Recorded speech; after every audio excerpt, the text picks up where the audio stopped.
Bonjour, bonjour ma soeur. Ça va? Mauvaise question à poser, hein. Question déplacée. Et là, parfois, ça ne peut pas aller. Alors, pourquoi tu dis aux gens ça va? Tu sais que ça va moyennement ou qu'on a des raisons. Écoutez, on est samedi 30 janvier et il doit être 14h30, quelque chose comme ça. Hier, on inhumait notre sœur. Alors, je suis venu voir dans la cour, à l'arrière de l'appartement, justement, parce que j'ai pas de télévision depuis hier soir. Alors, je suis venu voir s'ils n'avaient pas débranché l'antenne là-bas en haut. Tu vois, là-bas, il y a une antenne. Alors, ils ont certainement débranché l'antenne sans la rebrancher. C'est pas grave, mais c'était pour suivre l'actualité par rapport au Covid, tu vois. Alors, regarde là, l'échafaudage. Comment veux-tu? L'appartement est là. Tu vois, l'appartement est là, hein, au premier étage. Alors, tu as vu l'ombre que ça fait, hein? Alors, quand les gens vont venir visiter, ça va durer encore 1 mois et demi. Ils sont en train d'augmenter la surface du dernier appartement, tu vois, et surélever la toiture, tu vois. Voilà. J'ai pas de chance, hein. Ça va déprécier, hein. Ça va durer encore 1 mois et demi, les travaux. Le type, il doit avoir du piston pour avoir obtenu cette autorisation. Et que c'était un site préservé, le vieux Montpellier. Écoute, ma grande sœur, de quoi te parler? Bon, de tout. De tous les sujets. Bon, alors, hier, l'inhumation. Hier, l'inhumation. Là, l'inhumation hier. Là, je suis dans la rue qui mène à l'impasse. Voilà, c'est l'arrière de l'appartement, là. Tu vois? Voilà, et là, on va vers la Comédie. Tu connais, hein, vers là. On va vers la Comédie, là. Enfin, vers le Quorum. Le Quorum, ouais. J'aime bien le vieux Montpellier. Et là, tu vois, c'est la rue d'Université. Rue Chrétienne. Voilà, écoute, Hélène, ma grande sœur. J'aime bien le vieux Montpellier. Je ne l'aimais pas quand j'y habitais. Je l'aimais pas quand j'y habitais parce qu'il y avait des crottes de chiens partout. Moi, j'habitais au centre-ville aussi. J'ai habité 3 ans ici, hein, avec mes enfants. Et il y avait beaucoup de voitures et c'était pas piéton. Là, c'est, disons, quasiment piéton, quoi. Et c'était en 1994 que j'ai quitté, je crois, juillet 93.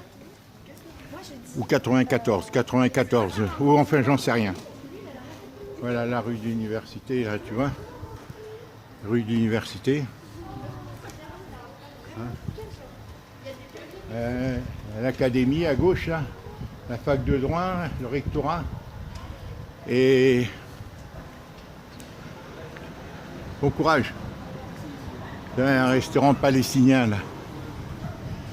Voilà, et voilà, André, elle habitait là au 26, encore pour quelques temps, quoi. Le temps qu'on vende l'appartement, et après, ça sera une histoire qui fera partie du passé, tout passe. Alors voilà, là, la rue qui mène à la cathédrale, là. À 150 mètres, là-bas, c'est la cathédrale, tu vois. Et là, c'est la fac de droit, ou je sais pas quoi. Mais enfin, ça, tu connais, hein. Tu es souvent venu, je ne sais pas si tu es souvent venu à Montpellier depuis 40 ans. Et voilà, donc voilà, André, hier, Hélène. Bon, tu sais que je suis allé acheter des fleurs. Émile m'avait dit d'acheter une couronne. Mais les couronnes, ils n'en font pas, il faut du temps pour fabriquer une couronne. Alors, il y en avait des couronnes artificielles. Et finalement, la dame qui tient ce magasin, le seul magasin de fleurs à la sortie du cimetière, elle m'a dit, prenez 3 petits pots de jardinière. Et j'ai pris ça, quoi, tu vois.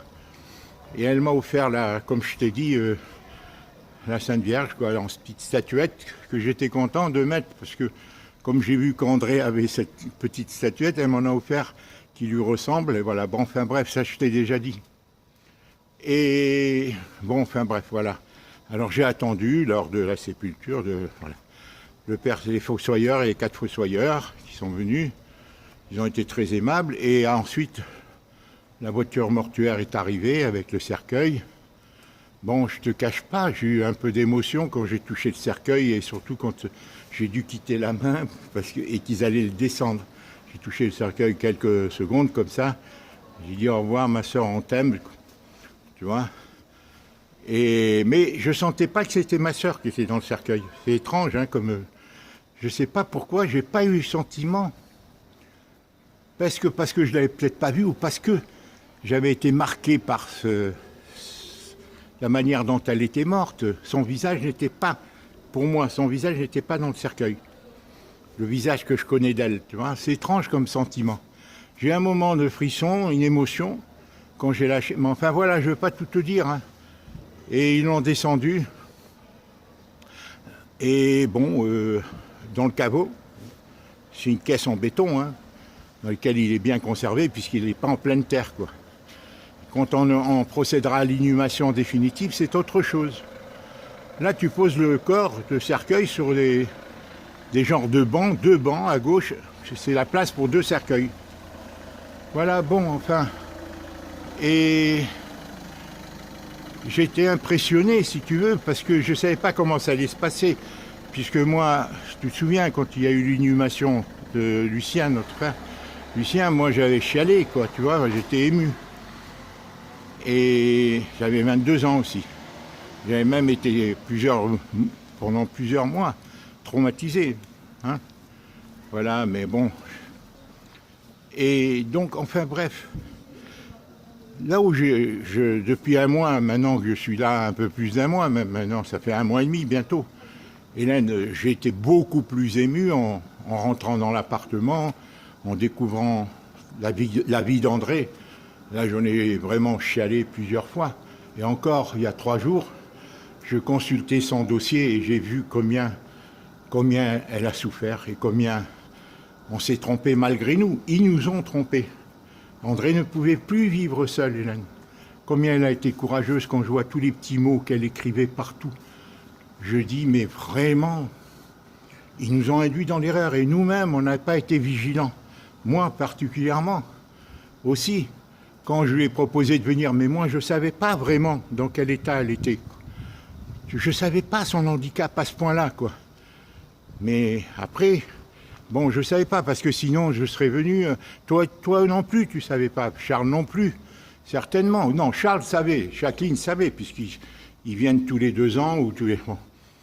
Pour moi, Charles et Jacqueline, et je le dis honnêtement, sans esprit belliqueux, ils ont manqué de vigilance, ils ont manqué de présence d'esprit. Ils auraient dû prendre une grande décision. Eux, ils ont de l'argent, Hélène, il ne faut pas dire qu'ils n'en ont pas. Hein? Si eux n'en ont pas, qui en a? Hélène, ils ont des biens. L'agence auquel je me suis adressé, en passant, ils ont vu, ils ont dit avec le magasin en dessous, l'ensemble doit valoir autour de 5-6 000 minimum. Bon, 600 000, tu vois. Mais c'est tout, c'est pour dire qu'il y a des gens qui ont le cœur fermé, tu ne vas pas leur ouvrir. Jamais ils seraient venus à l'idée d'investir, moi spontanément. Hélène, c'est pas pour dire moi, mais c'est tout. Après, on ferme la parenthèse, on ne va pas parler de ça. J'ai proposé, quand j'ai vu l'inquiétude d'André, qui me posait toujours la même question, comment tu vis, j'ai compris qu'elle était inquiète.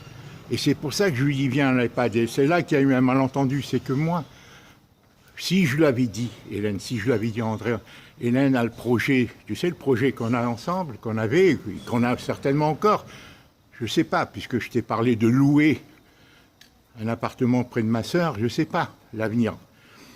Et moi, c'est le camping-car. Je t'ai expliqué ces choses-là. Plutôt louer à toi ou à quelqu'un d'autre si tu achètes. Bon, on fera. C'est bon. Mais si je lui avais dit ça, André, ça l'aurait rassuré. Car André était choqué quand je lui ai dit, tu viens à une EHPAD, je te sortirai tous les jours.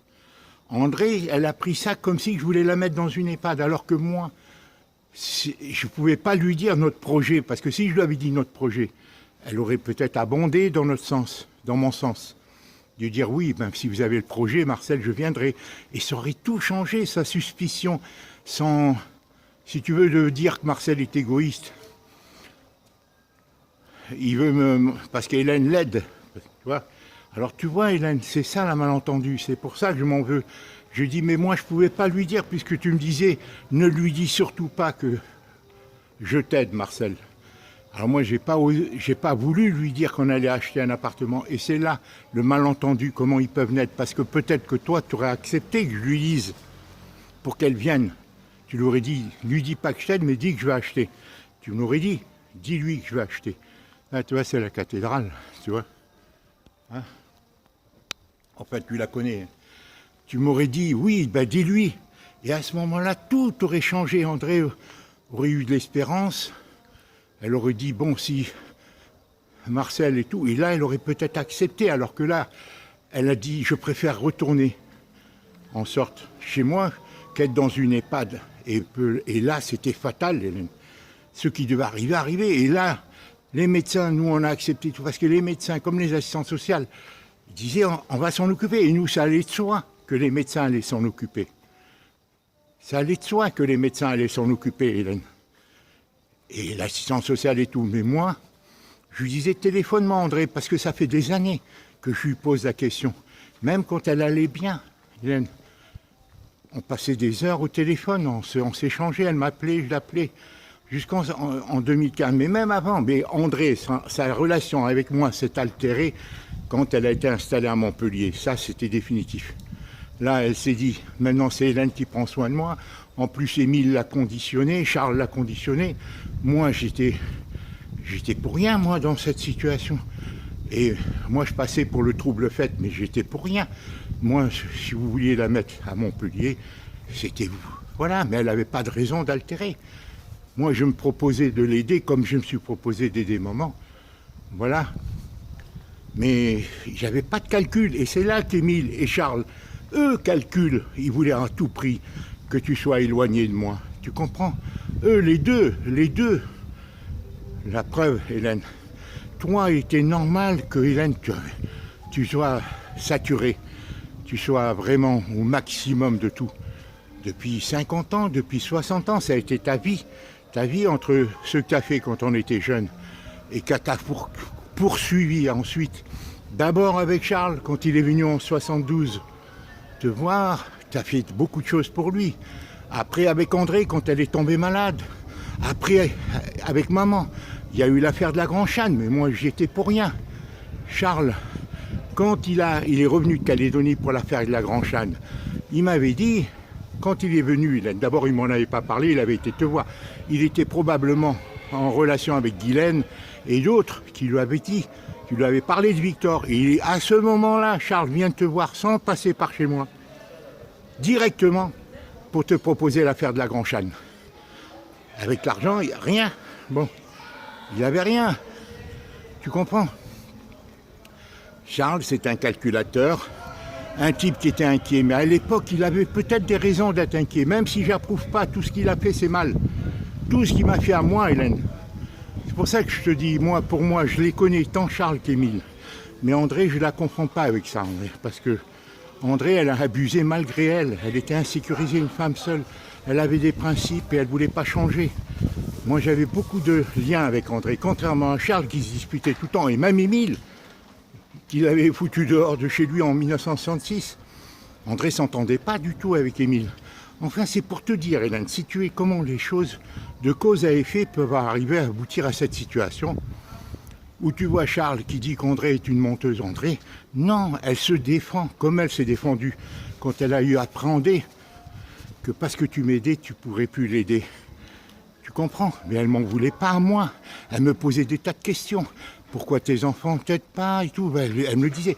Et Émile devait lui bourrer le crâne contre moi. Parce que Émile, lui, c'est un semeur de dissension. Il a des problèmes, Hélène. Émile a des problèmes. Comme Charles en avait. Charles, avant, il avait des excuses. Mais maintenant, Hélène, je le dis très honnêtement, et après j'arrête d'en parler, pour moi, même si Laurent a des problèmes de situation, il a un diplôme et tout, il va finir par trouver sa voie. Charlotte aussi. Et après tout, il y a une boutique ici à Montpellier. Si un jour ils n'ont rien, ils pourront ouvrir la boutique, ils gagneront leur vie l'un et l'autre. Tu comprends? Supposons qu'ils aillent mal en Nouvelle-Calédonie. Charles, il a ses biens en Nouvelle-Calédonie, puisqu'il t'en loue l'un des 4 appartements, il te le loue. L'autre, il le loue, je crois, à une tierce personne, et il en donne un à Laurent. Et il y a le sien. Bon. Mais il a surtout la boutique ici, il a les appartements qu'il loue, et ils ont une bonne retraite. Donc qu'on ne me fasse pas croire, il n'a pas eu l'élan de cœur que moi j'ai eu quand j'ai vu l'inquiétude d'André. Et je lui dis, viens Auré, parce que moi je ne pouvais pas lui dire que tu m'aidais, puisqu'elle appréhendait que tu puisses plus le faire pour elle. Et toi, tu étais à bout, puisque moi-même, ce que tu me donnais, c'était beaucoup.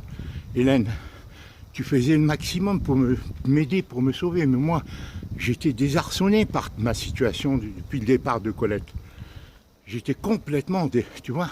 Et mon arrivée ici, tu connais toute l'histoire, que je ne devais pas vendre comme Colette, que je suis arrivé, je n'avais pas envie de me disputer avec les placiers, j'étais à saturation.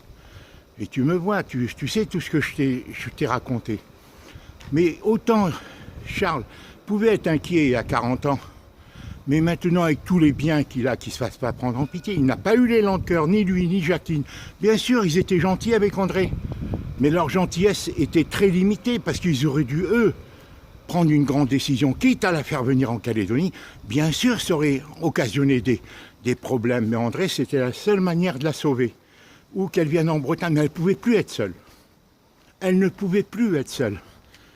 Et surtout avec ce personnel, dans ce contexte de Covid où il laisse mourir les vieux, là, le médecin traitant, les assistantes sociales, elles sont responsables. C'est pour ça qu'on fera une enquête ultérieurement, tu vois. Elles sont responsables et nous, on ne savait pas qu'elles n'allaient pas la voir tous les jours. Elle a passé une quinzaine de jours décédée, son corps. Ainsi, c'est ça qui nous choque. On a été trompés. Mais ceci dit, je te dis, moi ce que je pense, sans esprit belliqueux, contrairement à Émile, qui accuse Charles d'être un gougnafier, un radin, je ne veux plus lui parler, il dit c'est plus mon frère. Mais Charles n'a rien fait, Émile. Il s'est protégé de lui, comme moi, je n'ai pas su me protéger d'Émile. Malheureusement, Charles me mettait en garde contre Émile, mais ce qu'il m'a fait, ça m'a fait beaucoup plus de mal qu'à Charles. Et Colette pourra t'en parler. J'étais traumatisé quand j'ai vu toutes les mensonges, les manipulations de Charles. Dès qu'il est revenu de Calédonie, avec l'affaire de la Grand-Chane, il me disait c'est pas mal d'être dans une maison sans payer de loyer. Alors que moi, Hélène, moi j'avais accepté parce que pour moi, Charles, moi de toi, je disais à André et à Charles, laissez Hélène tranquille, arrêtez. Parce qu'Émile nous culpabilisait, mais je sais, Hélène a assez donné, il faut qu'elle sache qu'on l'aime pour elle-même. Je leur disais quand tu nous envoyais les chèques. Mais c'était jamais dans un esprit d'hostilité. Et c'est que là, Charles t'a dit que je lui cassais la tête et tout. C'est pas vrai. Hélène, Charles n'a jamais eu l'intention de s'associer, surtout quand tu lui as donné les 10. Il voulait tout pour lui. C'est pour ça qu'il a tout caché et tout. Il voulait tout pour lui, c'est tout. Et il s'est arrangé pour que... te rendre... amplifier, nous, ce qui était qu'une mésentente qu'on avait eue, parce que tu étais à bout, il fallait que tu t'occupes de ta vie. À l'époque... Tu vois, dans les années 68, 69, quand tu étais avec Victor et tout, il était temps que tu t'occupes de ta vie. Moi, je l'ai compris, Hélène. Je l'ai compris, d'ailleurs, je te le disais, viens en France, après, en 73, Hélène, parce que, bon, voilà, moi, j'ai toute la chronologie des faits dans ma tête. Hélène, il n'y a rien qui soit autre. Hélène, Charles, parce que je vois que là, il a le truc de la régie des eaux. Il refuse. Bon, d'accord, c'est son droit. Mais moi, je l'ai vu critiquer André avant qu'elle tombe malade. Elle était exigeante. André voulait venir en vacances en Suède. Charles, avec André, ça a toujours été les chiens et chats. Hein. Ils se sont jamais entendus. Parce que Charles était fermé, André était craintive. Charles aussi. Mais après, Hélène, il avait peut-être des raisons. Mais depuis 10-15 ans, Hélène, Charles n'a aucune raison. Il a des grands moyens, ils ont une bonne retraite. Même avec 2 enfants, moi j'en ai eu 4. Qui ont une situation instable, pour Charlotte surtout peut-être. Charlotte, il y a tout, il y a une boutique ici, elle peut venir s'en sortir. Il y a pas, eux, ils ont une bonne retraite apparemment, je ne sais pas quelle est leur santé. Mais ils ont peut-être... Bon, alors c'est pour ça que je te dis.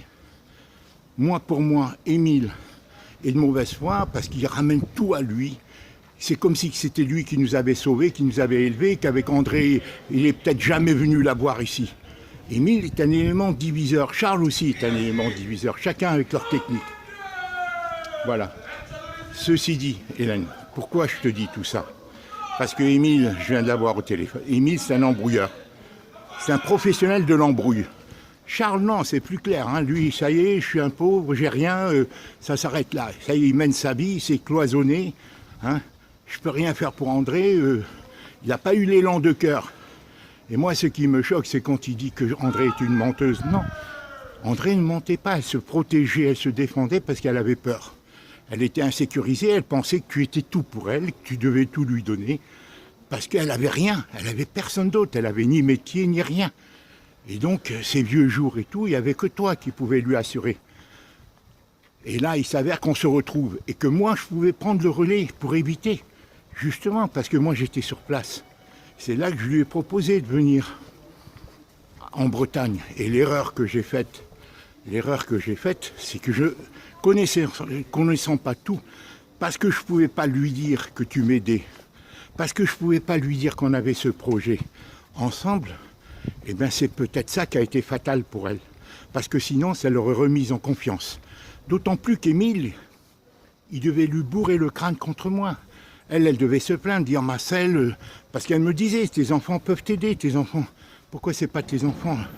Et elle ne comprenait pas la complexité pour des enfants quand ils sont mariés. Tu vois, voilà. En plus, la complexité de Bibo, de Fabien.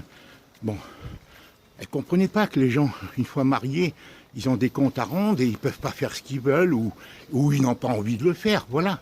Thiomi et Félicien m'ont fait venir. Ils ont fait déjà le maximum, elle a investi. Mais après, ils peuvent appréhender que je sois à leur charge et tout. Quant à Bibo et Fabien, c'est autre chose. C'est une histoire de choix qu'ils ont fait. Puisque même Adélie ne me répond pas, alors qu'elle m'a envoyé des tas de photos, des tas de vidéos. Elle m'invite à Noël et là, je lui dis envoie-moi des photos, des vidéos, elle ne m'en envoie pas. Tu vois? Héloïse, j'ai beau essayer depuis des années de communiquer avec elle, à part une fois par an, elle m'envoie un truc de Noël ou pour mon anniversaire et c'est tout. Mais aucune photo de ses enfants, rien. Parce qu'elle est sous le joug de... Parce qu'elle a choisi et elle est sous le joug de son mari qui lui a provoqué cette rupture en me disant que si, comme il m'avait dit en 2010, ça a été bien entendu par l'oreille de Colette, si ça dépendait de moi, alors que je n'ai rien fait à cet homme-là. Il y a longtemps que j'aurais rompu avec votre famille. Quand je l'ai dit à Colette au retour du Liban, elle a compris qu'elle n'avait plus d'autre choix. Elle a compris qu'elle n'avait plus d'autre choix que de me quitter. Parce que, voilà, si elle ne voulait pas perdre, voilà. Et il y avait l'intérêt derrière aussi, puisqu'elle venait d'avoir l'histoire de l'héritage. Tu vois comme c'est complexe les êtres humains dans ce monde où tout le monde est opposé à tout le monde. C'est le système qui est comme ça, c'est tout un système, Hélène. Alors les gens les plus généreux, les plus altruistes, et qui sont le plus comme toi, et comme moi aussi, qui était pour moi mon modèle depuis toujours, et qui réfléchissons, eh bien, on fait confiance, on a tendance à pardonner, à oublier, à ne pas aggraver les choses. Mais les autres ne changent pas, Hélène. Les autres ne changent pas, que ce soit Émile ou Charles, ou Bibo, ou Fabien, ils sont ce qu'ils sont, c'est tout. Ils ne changeront pas. Voilà. Là, c'est pour ça que moi, je vis des choses difficiles, Hélène. Je vis des choses difficiles parce que Colette, si elle avait été à la hauteur, elle connaît toutes ces histoires, Colette. Eh bien, elle a manqué, elle a trahi parce qu'elle a eu peur, comme André. Elle a eu peur pour elle-même et voilà. Hein, elle a vu que... Voilà. Et Fabien, que les belles familles, tout ça, voilà, il y a le truc de l'héritage qui a été très très pénible pour nous quatre, hein, pour la famille, qui a duré 4 ans de procès, que c'est moi qui ai géré, Hélène. On m'a tout fait, on m'a tout chargé, si tu veux, je devenais le bouc émissaire. Puisque les belles familles ne voulaient pas, de Clarisse et de Héloïse ne voulaient pas de ce mariage, que Bibo avait ses spécificités endogames dans sa religion, hein, sa secte. Voilà, et tout ça, Colette, elle ne me rendait plus de compte. Et voilà comment je me suis effondré, moi, comment dans un contexte très difficile et de plus en plus difficile, et maintenant qui s'aggrave parce que je vieillis et qu'il y a l'histoire du Covid et tout. Tu vois comment c'est? Alors, Émile, pour te dire, Hélène, je te dis, c'est un joueur, c'est un manipulateur. Il fait ce qu'il veut depuis le début. Alors moi, j'accepte pas la différence Maintenant, il est coincé parce que c'est là que je te dis, fais très attention. Il a un plan dans la tête. Ces genres-là, Hélène, ils ne changent pas. Même Charles. Charles, maintenant, il est sécurisé, lui. Ça l'embête peut-être que tu en sois retrouvé et tout ça, mais je pense qu'il sait que tu as avisé. Mais Émile, il n'a pas renoncé encore à un peu mettre sa petite graine. Concernant l'autopsie, c'est lui qui m'a parlé quand je lui ai prévenu du décès d'André. Lui, il m'a dit, le médecin ne m'a pas téléphoné, alors que le médecin traitant m'a dit, j'ai prévenu votre frère. Il n'a pas répondu au téléphone, je l'ai appelé, il n'a pas répondu au téléphone. Et d'autre part, je lui ai envoyé un SMS sans lui dire, rappelez-moi, et Émile me dit, j'ai rien reçu. Pourquoi ils m'ont tiré? Et dès qu'Émile, je lui ai dit la situation, il m'a dit, vas-y, moi si j'étais toi, j'allais, moi je ne peux pas y aller. Soi-disant, maintenant, j'ai appris il y a 3-4 jours qu'en même temps, Nini était hospitalisée. Vrai ou faux? Est-ce que c'était en même temps ou pas? Mais même un voyage aller-retour. Et en plus, il me culpabilisait que je ne veux pas vouloir rentrer dans la chambre où André venait de décéder dans les conditions, puisqu'il fallait tout désinfecter. Lui aurait tout fait mieux. Tout fait mieux. Il a pris l'habitude de dominer, de baratiner. Et plus tu essaies d'être harmonieux avec lui, plus tu essaies d'oublier, plus il baratine. Il n'y a pas d'harmonie avec ces gens-là, c'est des manipulateurs. Tu vois, ils créent la pression. Voilà. Il n'y a pas d'harmonie. Et c'est pour ça que je te dis, comme cette hostilité qu'il a envers toi, comme envers Charles, comme envers moi, mais moi, il ne me le dit pas. Mais je suis sûr qu'à André, il lui disait. Quand André lui disait, Hélène aide Marcel, parce qu'elle passait son temps à me poser la question. Et c'est de là qu'il a une responsabilité, parce qu'au lieu de dire à André, tu vois, eh ben, il devait casser, et il est déstabilisé, parce que finalement, Émile, il a sa situation, il a tout. Alors de quoi il se mêle quand il dit que Charles est un gougnafier, un radin, il pense qu'au fric, que Jacqueline... Mais lui, il n'est pas mieux, hein. Qu'est-ce qu'il a fait depuis 50 ans vis-à-vis de maman, vis-à-vis d'André? Alors il avait des petits gestes, il envoyait de temps en temps. Et dans cette affaire, Hélène, l'inhumation, il aurait pu venir. Je ne dis pas qu'il devait venir, mais qu'il arrête de dire que parce que sa femme est à l'hôpital, qu'il ne pouvait pas venir le soir. Et bon, il a bien fait de ne pas venir. Ça, du fait que ça a été dans la concession, dans le carré de la commune, ça a duré une demi-heure, 20 minutes. Bon, mais si elle avait été ensevelie définitivement, Hélène, si elle avait été ensevelie définitivement dans la concession que tu as obtenue, là, il aurait été bien qu'il vienne. Mais il n'a pas eu l'élan de dire « je veux venir ». Parce que mardi, encore la semaine dernière, c'était prévu dans la concession. C'est seulement lundi qu'on a changé la date. Hein. Lundi et mardi, définitivement. Voilà, c'est ça que je vais te dire, tu vois. Alors c'est un manipulateur, mais tu ne changes pas les gens. Hélène, à moins qu'ils aient un choc, ces gens-là, tu ne les changeras pas. Hélène, ils sont négatifs parce qu'ils savent qu'on est positif. Tu vois, ils savent qu'on cherche la paix, ils savent qu'on cherche l'harmonie, malgré toutes les souffrances, malgré toutes les déceptions qu'on a eues. Eh bien, eux, ils n'en ont rien à foutre, ils sont enfermés dans leur bulle. Hein, il n'y a que la bulle. Alors je dis Charles est certainement qu'il t'est attaché et que non, il est attaché à toi et tout, mais dans la limite de son portefeuille, parce que moi je te dis, hein, dans la limite de son portefeuille, parce que depuis le temps, Hélène, avec tout ce que tu as fait pour lui, moi je ne te raconte pas tout ce qu'il me disait. Charles, il t'avait fait sa chasse gardée. La preuve, quand je suis arrivé en Nouméa, il me dit « Qu'est-ce que tu es venu foutre ici? Mais au nom de quoi ?» Quand on sait que sa propre femme et tout ce qu'il a eu, Hélène, grâce à moi, et qui m'a déstabilisé, alors qu'il pouvait avoir la même chose sans me déstabiliser, en me manipulant. Tu vois? Voilà. Et je te dis, à l'époque, il convoitait déjà de venir à Nouméa. Parce que sinon, Hélène, Charles et moi, on devait s'occuper d'André. Il l'a fait venir, mais pour la mettre chez moi. Et lui, il voulait rien faire. Il te donne quitus pour la faire venir. Mais moi, je lui dis, mais il avait autant que moi. Il travaillait, sa femme était professeure et tout. Alors moi, je te raconte pas tout. Je t'ai dit beaucoup de choses dans les cassettes de 1984, Hélène. Les faits restent les faits. Alors maintenant qu'il accuse pas André d'être menteuse, il est mal placé. Parce qu'André était une femme seule, avec des principes. Et si elle n'était pas tombée malade, si elle avait eu un métier, moi, c'est pour ça que tu comprends, André n'a rien à voir. Même si elle t'a accaparé, même si c'était pas par malhonnêteté, c'était par crainte. Alors que Charles, tout ce qu'il fait, y compris envers moi, et je te dis pas tout, et je te dis pas ça pour te tourner contre Charles ou contre Émile, Hélène. Ce sont des réalités, ils ont toujours été comme ça. Hélène, toi et moi, on essaie d'être positifs, d'oublier, de pardonner, mais eux, ils ne changent pas dès qu'il s'agit d'argent.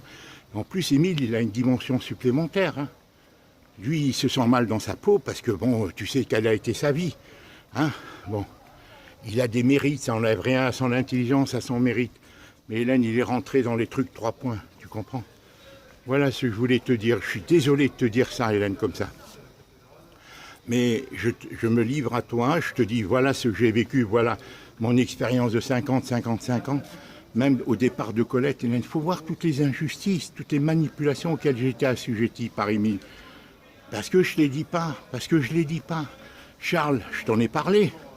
Mais Émile, Hélène, Émile, je suis sûr qu'il m'a parlé de Courbevoie, qu'il avait fait des travaux à Courbevoie, qu'il avait fait faire des économies, tout ça, parce que tu avais prêté l'appartement de Laurence ou loué à Courbevoie, que lui, il avait fait venir des ouvriers, qu'il a obtenu. C'est toujours mieux, lui, ce qu'il fait.